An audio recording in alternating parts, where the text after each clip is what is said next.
Hello everybody, today is the anniversary of the day in 1529 when King Henry VIII appointed Sir Thomas More as his Lord Chancellor.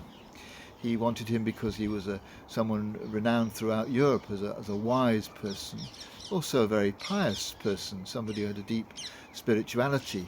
But as we know, the relationship didn't go well. Thomas More opposed King Henry VIII's wish to break with Rome, to disobey the Pope and marry Anne Boleyn, and he was beheaded because of his opposition. It led me to think about the nature of being principled, the importance of having principles that we stick to. But it's not as straightforward as that, because there were things about Sir Thomas More that were not particularly admirable. He led the opposition to any translation of the Bible into English and rigorously suppressed William Tyndale's version, which is the basis of our Bible.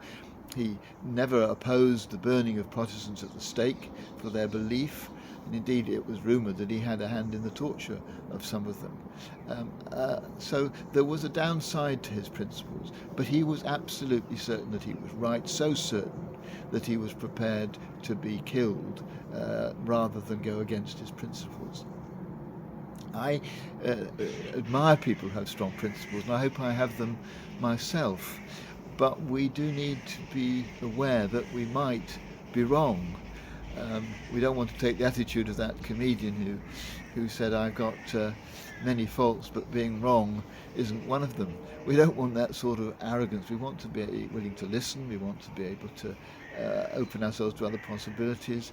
And if we still stick by the principles, if we're still convinced that they're right, then we should stick by them and make sure that they do determine what we say and what we do.